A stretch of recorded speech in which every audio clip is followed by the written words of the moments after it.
اعوذ باللہ السمیع العلیم من الشیطان اللعین الرجیم بسم اللہ الرحمن الرحیم صدق اللہ مولانا العظیم وصدق رسولہ النبی الکریم۔ نہایت ہی واجب الاحترام بزرگوں، دوستوں، عزیز ساتھیوں، آج ہم قرآن کریم کی روشنی میں ایمان حضرت ابو طالب رضی اللہ تعالی عنہ علیہ السلام کے حوالے سے جاننے کی کوشش کریں گے۔ دوستان ذی وقار، ابتدا اسلام ہی سے کچھ لوگ اپنے آباء و اجداد کے کردار کو چھپانے کے لیے اور اپنے آپ کو بزرگوں برتر منوانے کے لیے رسول کائنات کی ذات کو، آپ کی آل کو اور آپ کے خاندان کو وہ اپنے خود سے باطن کا نشانہ بناتے آئے ہیں، یہاں تک کہ رسول کائنات کے والدین کریمین کے حوالے سے بھی انہوں نے کفر کا اظہار کیا، اور حضرت ابو طالب رضی اللہ تعالیٰ عنہ کے حوالے سے بھی انہوں نے کفر کے خیالات کو فروغ دیا۔ وجہ اور سبب یہ تھی کہ اسلام کی جو بنیاد ہے اور اسلام کی جو عمارت ہے، اس عمارت کو کمزور کرنے کی بھرپور مضمون کوششیں کرتے رہے ہیں۔ توجہ کو ہٹانے کے لیے اور یہود و نصارہ اور بالخصوص یہود کی سازشوں کو اپنا کر اور ان کی پشت پناہی میں اسلام کو کمزور کرنے کی شروع ہی سے کوششیں کرتے رہے۔ اللہ رب العزت نے قرآن کریم میں انسانوں کے ذہن اور فکر اور شعور اور احساس اور خیالات کے اعتبار سے 3 قسمیں بیان کی۔ ایک قسم ہے اہل ایمان، جو دل سے بھی تسلیم کرتے ہیں اور زبان سے بھی تصدیق کرتے ہیں، انہیں مومن کہتے ہیں۔ اور دوسری قسم ہے کفار کی، جو دل سے بھی نہیں مانتے اور زبان سے اقرار بھی نہیں کرتے، انہیں کافر کہتے ہیں۔ اور تیسری قسم ہے منافقین کی، جو زبان سے تو مانتے ہیں مگر دل سے اقرار نہیں کرتے۔ منافقین کی پھر مختلف اقسام ہیں۔ جہاں جہاں جس دور میں منافق انڈیکیٹ ہوتا گیا، اس کی خبر ملتی گئی، اسے نکالا جاتا رہا۔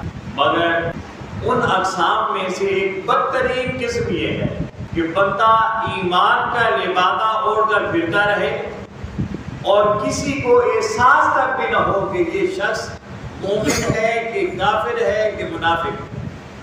جس طرح آج آپ دیکھتے ہیں کہ قادیانیوں کی صورت ہے، نمازیں پڑھتے ہیں ہماری طرح، قرآن پڑھتے ہیں، انہوں نے اپنے چینل کھولے ہوئے ہیں جہاں قرآن کی تفسیر بتاتے ہیں، حدیث بتاتے ہیں۔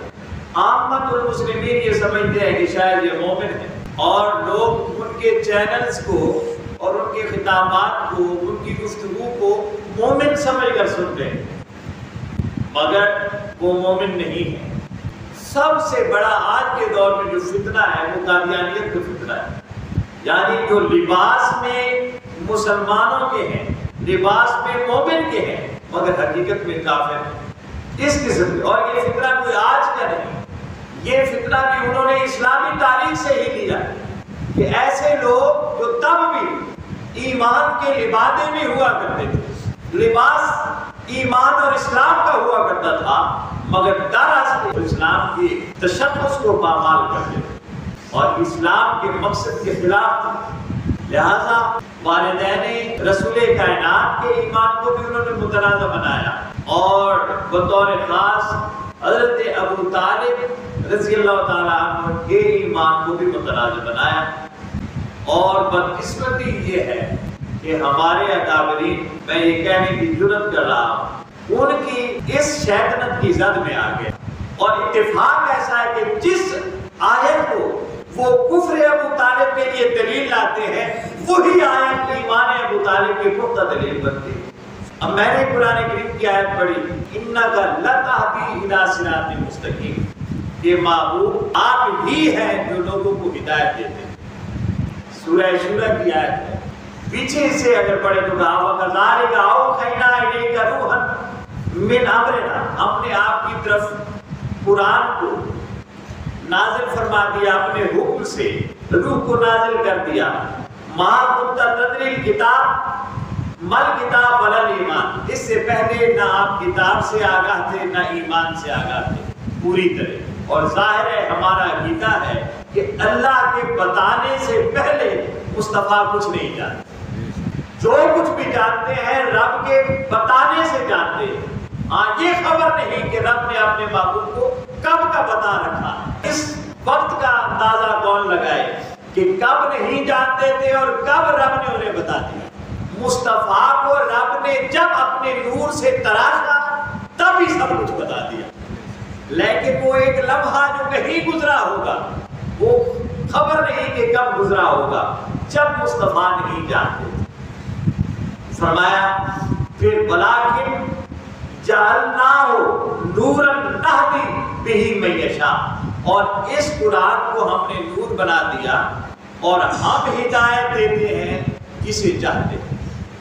اللہ فرما رہا ہے ہم ہدایت دیتے ہیں جسے چاہتے ہیں۔ اب دیکھنا یہ بات کرنے کے بعد اللہ فرما رہا ہے ہم ہدایت دیتے ہیں جسے چاہتے ہیں اس نور کے ذریعے، اور نور قرآن کو کہا، اور قرآن مصطفیٰ کی زبان سے نکلی ہوئی الفاظ کا نام ہے، میں کئی بار پہلے بھی کہہ چکا ہوں۔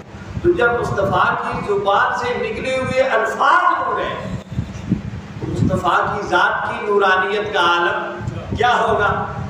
اور یہ تو سمجھنے کی بات ہے، یہ تو ادراک کی بات ہے، یہ تو نسبت کی بات ہے، یہ تو تعلق غلامی کی بات ہے، یہ تو تعلق محبت کی بات ہے، سمجھنے والوں کو سمجھ آئے گی۔ فرمایا ہم اس نور کے ذریعے جسے چاہتے ہیں ہدایت دیتے ہیں، اور کہا جعلنا ہم ہدایت دیتے ہیں۔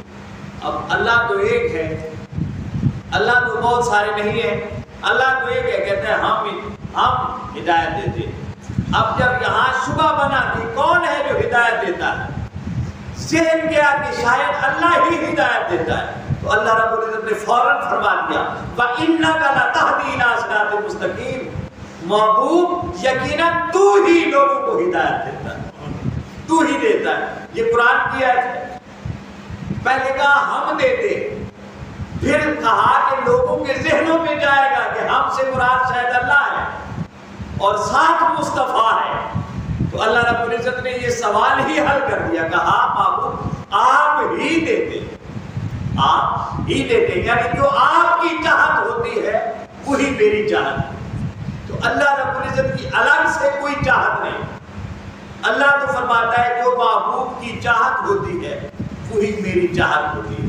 یہ تو ایک مختصر سا قرآن کی آیت میں جواب ہے ان لوگوں کے لیے جو کہتے ہیں اِنَّكَ لَا تَهْدِي مَنْ أَحْبَبْتَ وَلَٰكِنَّ اللَّهَ يَهْدِي مَن يَشَاءُ، کہ محبوب تو جسے چاہے اسے ہدایت نہیں ملتی، جسے تو چاہے اسے ہدایت نہیں ملتی، وَلَٰكِنَّ اللَّهَ يَهْدِي مَن يَشَاءُ، مگر اللہ ہدایت اسے دیتا ہے جسے وہ چاہتا ہے، جسے اللہ چاہتا ہے۔ اب بظاہر یہ ایک عجیب سی آیت ہے جس سے پتہ چل رہا ہے کہ محبوب کے اختیار میں کچھ بھی نہیں، معاذ اللہ، محبوب کی چاہت کا وہاں کوئی مقام اور مرتبہ نہیں ہے، اللہ جو چاہتا ہے کرتا ہے۔ مگر دیکھنا یہ ہے کہ اللہ چاہتا کیا ہے، ارے اللہ وہ چاہتا ہے جو اس کا محبوب چاہتا ہے، جو اس کا محبوب چاہتا ہے، جو اس کے محبوب کی چاہت ہوتی ہے وہ رب کی چاہت ہوتی ہے۔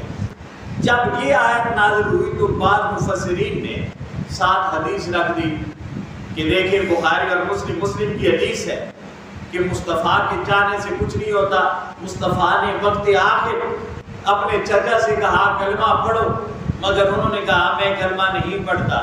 پھر ساتھ حدیث لاتے ہیں حدیث کہ پھر حضور نے فرمایا کہ کسی کے پوچھنے پر کہ انہیں کچھ عذاب ہوگا تو حضور نے فرمایا میری وجہ سے عذاب میں کمی ہوگی کہ پاؤں میں لوہے کے جوتے پہنا دیے جائیں گے جن سے ان کا دماغ پگھلتا رہے۔ اب ساتھ یہ تائید میں یہ احادیث لیا ہے، اس پر بحث نہیں کہ یہ احادیث صحیح ہے یا ضعیف ہے یا موضوعات میں سے۔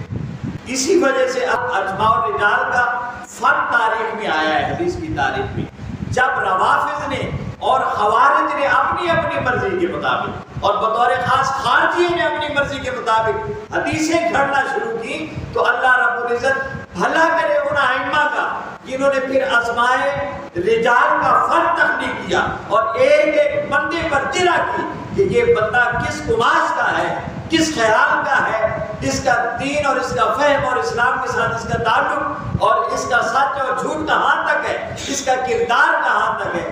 جب یہ پیمائش ہوئی تو بے شمار احادیث جو خوارج نے گھڑی تھی انہیں بھی نکال دیا گیا اور جو روافض نے گھڑی تھی انہیں بھی نکال دیا گیا۔ تو ہم حدیث پر تو بحث نہیں کرتے کہ یہ کون سی حدیث ہے، مگر قرآن کی جس آیت کے تحت وہ حدیث لا کر اس آیت کو حضرت ابو طالب کے ایمان کے خلاف لاتے ہیں، یعنی کفر ابو طالب کی دلیل کے طور پر لاتے ہیں کہ دیکھو اللہ فرما رہا ہے کہ معبود تو چاہتا ہے اسے ہدایت دے، مگر میں تو نہیں چاہتا، میں تو نہیں چاہتا۔ اب دیکھیں اس آیت کی طرف بعد میں آتے ہیں کہ محبوب مکہ میں جب تشریف فرما تھے تو نماز پڑھتے ہوئے اس انداز سے اس سمت میں کھڑے ہوتے تھے کہ سامنے خانہ کعبہ بھی ہوا کرتا تھا اور بیت المقدس بھی ہوا کرتا تھا، یعنی اس لائن میں جس طرح اب ہم منہ کرتے ہیں ادھر خانہ کعبہ کی طرف تو ادھر خانہ کعبہ بھی ہے اور ادھر ہی بیت المقدس بھی ہے ہمارا، حضور بھی اس انداز سے اس طرف کھڑے ہوتے خانہ کعبہ کے کہ بیت المقدس بھی اسی سمت میں ہوتا۔ اگر جب آپ گئے مدینہ میں تو خانہ کعبہ ایک طرف تھا، بیت المقدس دوسری طرف تھا، تو ایک طرف منہ ہوتا تھا دوسری طرف پیٹھ ہوتی تھی۔ رسول کائنات نے 18 مہینے بیت المقدس کی طرف منہ کر کے نماز پڑھی۔ 18 مہینوں کے بعد عصر کی نماز کا وقت ہے، جماعت فرما رہے ہیں مسجد نبوی میں، اور جب تشہد میں بیٹھے 2 رکعتوں کے بعد تو رسول کائنات کے دل میں یہ خیال آیا، یہ چاہت ابھری کہ بیت المقدس کی بجائے اگر خانہ کعبہ قبلہ بن جائے، یہ خیال آیا، یہ دل نے چاہا، یہ چاہت دل میں امڑی۔ تو اس خیال میں اللہ کے محبوب نے آسمانوں کی طرف دیکھا، جو ہی دیکھا تو اللہ نے فرمایا قد نرا تقلب وجهک فی السماء، محبوب تو آسمان کی طرف دیکھ رہا ہے اور میں تیرے دیکھنے کو دیکھ رہا ہوں، میں تیرا دیکھنا دیکھ رہا ہوں۔ اب اللہ کے محبوب کے من میں یہ خیال آ رہا ہے کہ بیت المقدس کی بجائے خانہ کعبہ اگر قبلہ ہو جائے تو اللہ رب العزت کی طرف سے پیغام آتا ہے فَلَنُوَلِّيَنَّكَ قِبْلَةً تَرْضَاهَا، محبوب جیسا تو چاہے گا ہم ویسا قبلہ بنا دیں گے، جدھر تو چاہے گا ہم اسے قبلہ بنا دیں گے۔ اب مصطفیٰ نماز آدھی پڑھ چکے ہیں، آدھی رہتی ہے، مصطفیٰ نے اس آدھی نماز میں چاہا کہ بیت المقدس کی طرف سے ہٹ کر خانہ کعبہ قبلہ بن جائے، تو اللہ رب العزت نے وہی فرمایا کہ محبوب پھر اگلی نماز کا انتظار کیا کرنا، اسی نماز میں جہاں پہلی 2 رکعتیں بیت المقدس کی طرف منہ کر کے پڑھی ہیں، اب اگلی 2 رکعتیں خانہ کعبہ کی طرف کر کے پڑھی۔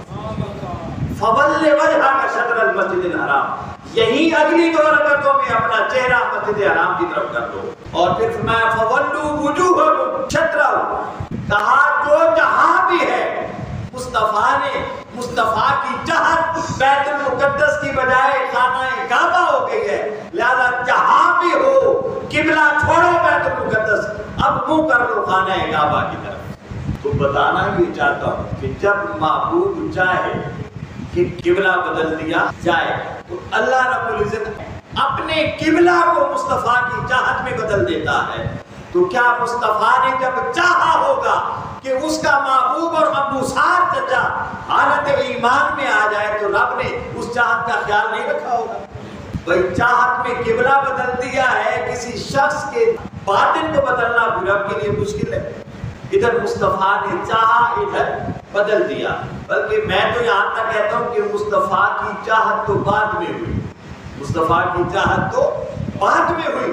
رسول کائنات 40 سال کے ہوئے اظہار نبوت فرمایا، جس نے کلمہ پڑھا وہ مسلمان ہوا اور صحابی کہلایا، اور ہمارے آنکھوں کی ٹھنڈک قابل تعظیم اور قابل ادب و احترام بن گیا، لائق تعظیم بن گیا، باعث تقلید بن گیا، اللہ نے اسے مقام اور مرتبہ عطا کر دیا۔ کب؟ بے شک وہ بچپن میں دوست ہی کیوں نہ تھا مصطفیٰ کا، تب صحابی نہیں کہلاتا تھا، صحابی کب کہلایا؟ 40 سال کے بعد مصطفیٰ نے اظہار نبوت فرمایا، اس نے کلمہ پڑھا، بھلے دوست ہوا کرتا تھا مگر تب اس نے کلمہ پڑھا، جب کلمہ پڑھ کر مسلمان ہوا، مصطفیٰ کی غلامی میں آیا، اللہ نے صحابیت کا درجہ عطا فرمایا۔ تو ہر صحابی 40 سال کی حضور کی حیات ظاہری کے بعد کلمہ پڑھنے کے سبب سے مصطفیٰ کے وسیلے سے صحابی ہوا ہے۔ ارے وہ شخص جو بچپن سے مصطفیٰ کو جانتا تھا، اس کی صحابیت کا عالم کیا ہوگا؟ اور بچپن سے اعتراف تھا جسے، کیسے اعتراف تھا؟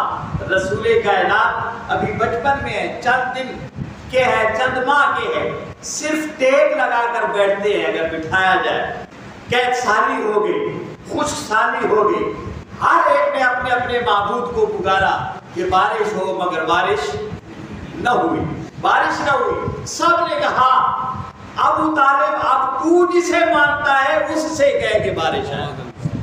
ارے یہ تو وہاں کے کافر بھی جانتے تھے کہ ہمارا معبود اور ہے، ابو طالب کا رب اور ہے، یہ تو وہ بھی جانتے تھے۔ اور آج کا نادان مسلمان نہیں سمجھ لگا کہ ابو طالب کا رب اور بتانے باطلہ کو پوجنے والوں کا رب، اس میں فرق ہے۔ تو وہ بھی کہنے لگے کہ تو اب اس سے کہہ جس سے تیرا تعلق ہے، جس سے تیرا تعلق ہے۔ تو حضرت ابو طالب گھر گئے، رسول کائنات چھوٹے سے بچے ہیں، انہیں لے کر آئے، خانہ کعبہ کی دیوار کے ساتھ بٹھا دیا اور آسمان کی طرف چہرہ کر کے ہاتھ اٹھائے اور عرض کرنے لگے اے رب محمد، اس محمد کے وسیلے سے بارش کی عطا فرما، اس محمد کے وسیلے سے۔ تو معلوم ہوا کہ ابو طالب بچپن ہی سے مصطفیٰ کو بھی مانتا تھا، مصطفیٰ کے رب کو بھی مانتا تھا، مصطفیٰ کو بھی مانتا تھا اور مصطفیٰ کے رب کو بھی مانتا تھا۔ اب وہ حدیث جو عام طور پر لی جاتی ہے بخاری کی کہ حضور نے کان کے قریب ہو کر کہا کہ کلمہ پڑھ لو، تو ابو طالب نے کہا میں نہیں پڑھتا، میں نہیں پڑھتا۔ پہلی بات تو یہ ہے کہ وہ جو سننے والا تھا وہاں کھڑا تھا، وہ سرگوشیاں سن رہا تھا کہ انہوں نے کہا پڑھ اور انہوں نے کہا میں نہیں پڑھتا۔ بہرحال اس نے اگر سن بھی لیا تو ابو طالب کی شان ہی یہ تھی کہ وہاں کلمہ نہ پڑھتے، کیونکہ ہر کوئی کہتا کہ ابو طالب آج مسلمان ہوا ہے، ابو طالب آج مسلمان ہوا ہے، جبکہ ابو طالب مصطفیٰ کے بچپن سے پہلے اور پیدائش سے پہلے کا مسلمان۔ اب آپ کہیں گے یہ کیا ہو گیا؟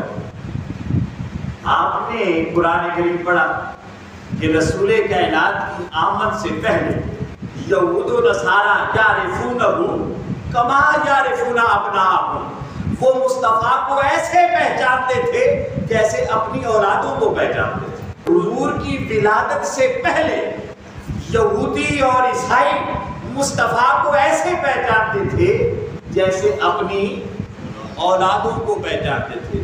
اب ذرا غور کریں کہ اگر یہودی اور عیسائی مصطفیٰ کو اپنی اولادوں سے زیادہ پہچانتے ہیں تو مصطفیٰ خود جن کی اولاد ہے وہ نہیں پہچانتے کیا؟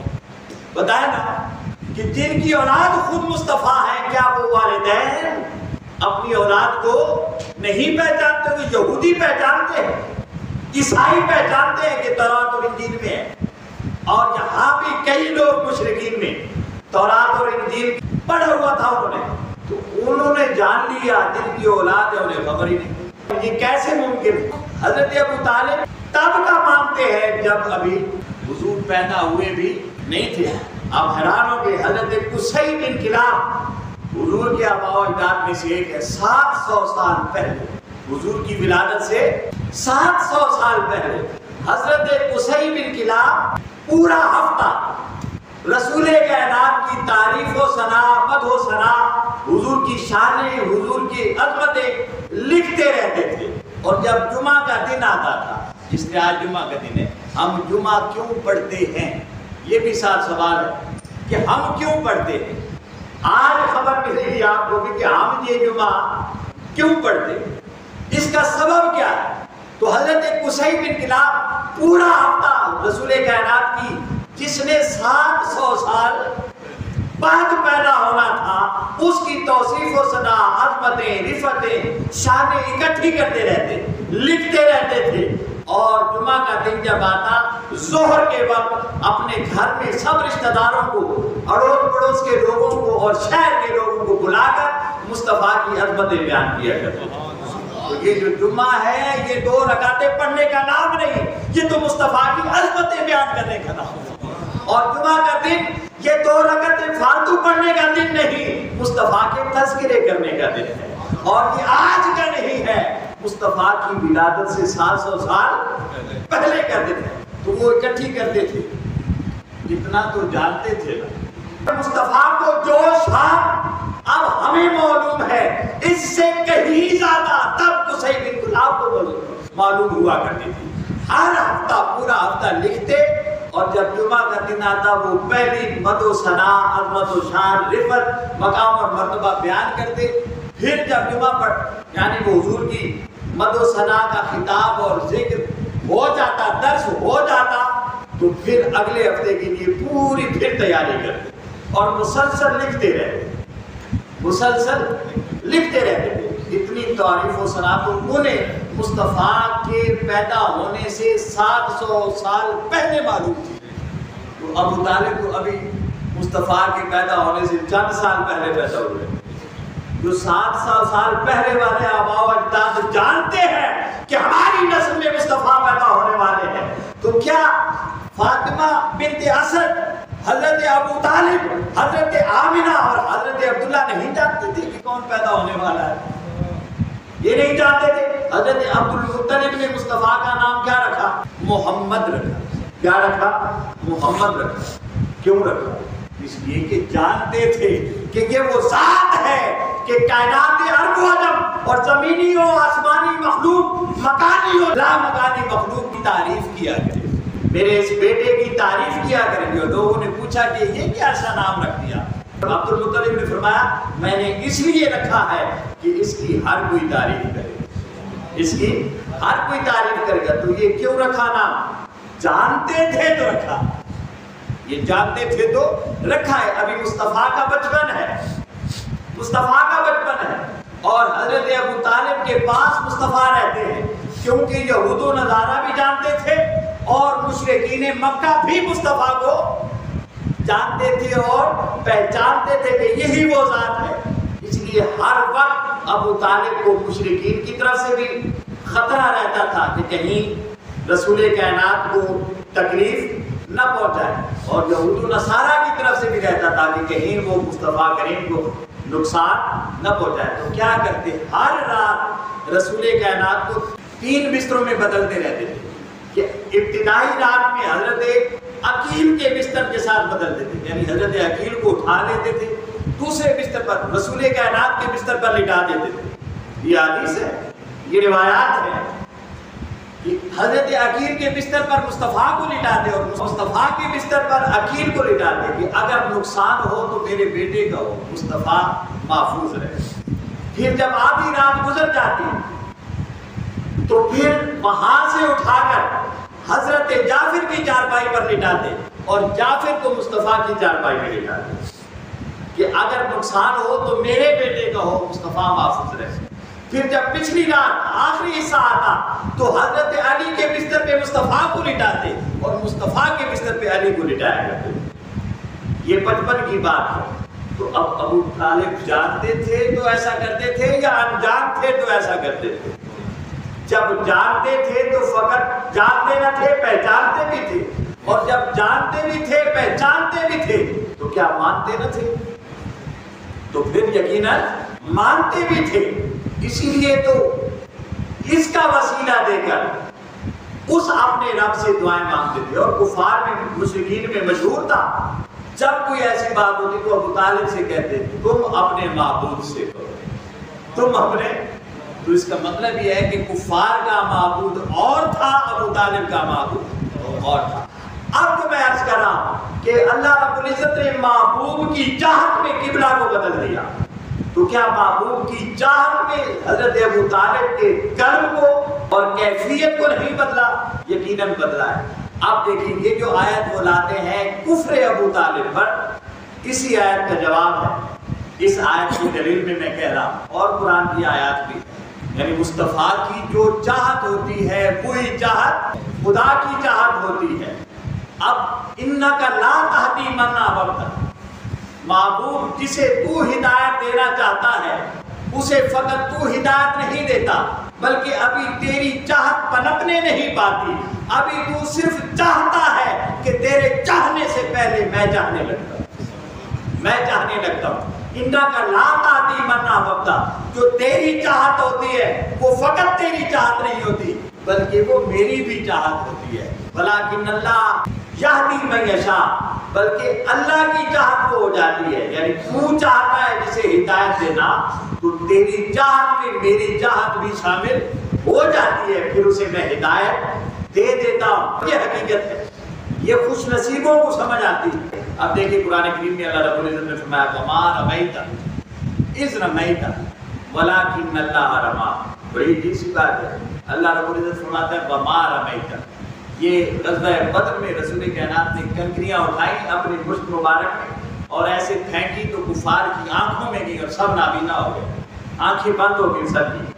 تو اللہ رب العزت فرماتا ہے وما رمیت، تو نے نہیں ماری وہ کنکریاں، تو نے نہیں ماری، وما رمیت، مار کون رہا ہے؟ رسول کائنات مار رہے ہیں۔ فرمایا تو نے نہیں ماری، اذ رمیت، جو تو نے ہی ماری۔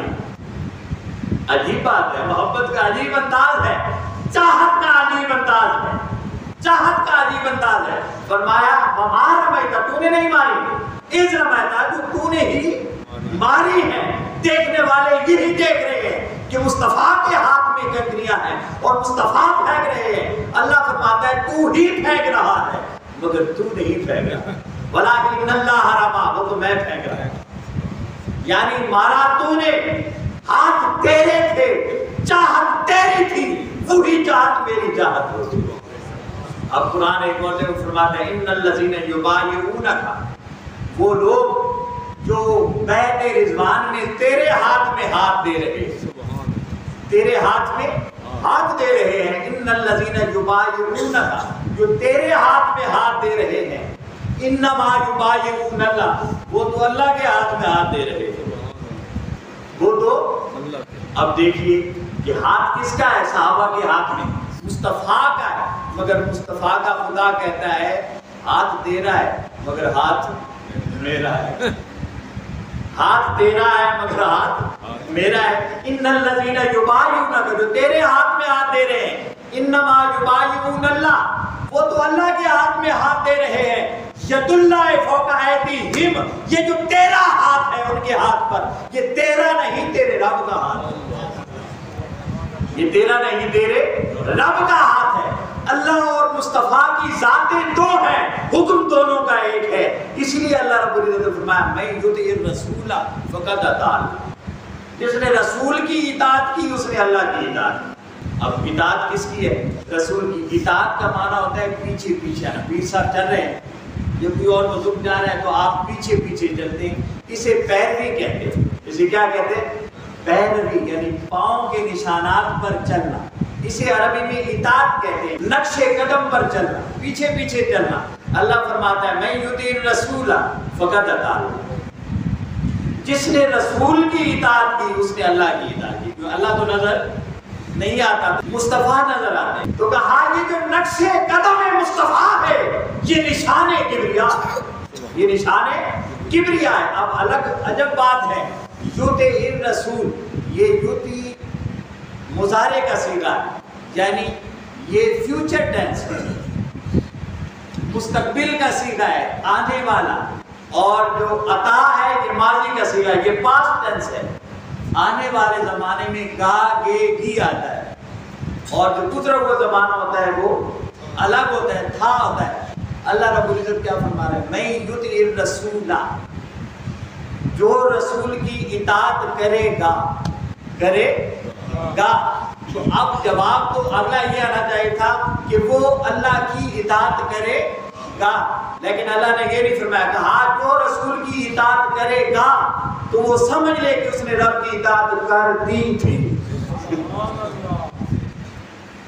سمجھ آئی بات کی کہ جو کرے گا ابھی کرنی بعد میں ہے کہ رب کی پہلے ہو جاتی ہے، یہ چاہت ہے رب کو اپنے محبوب کے ساتھ، اور رب اتنا دھیان رکھتا ہے اپنے محبوب کا کہ محبوب چاہتا جاتا ہے اور اس کی چاہت ابھی مکمل نہیں ہوتی کہ وہ رب کی چاہت بن جاتی ہے، رب کی چاہت بن جاتی ہے۔ یہ تعلق ہے دوستان وقار، یہ بہت طویل مضمون ہے، بہت ساری آیات جو انہوں نے کفر ابو طالب پر لائی ہیں۔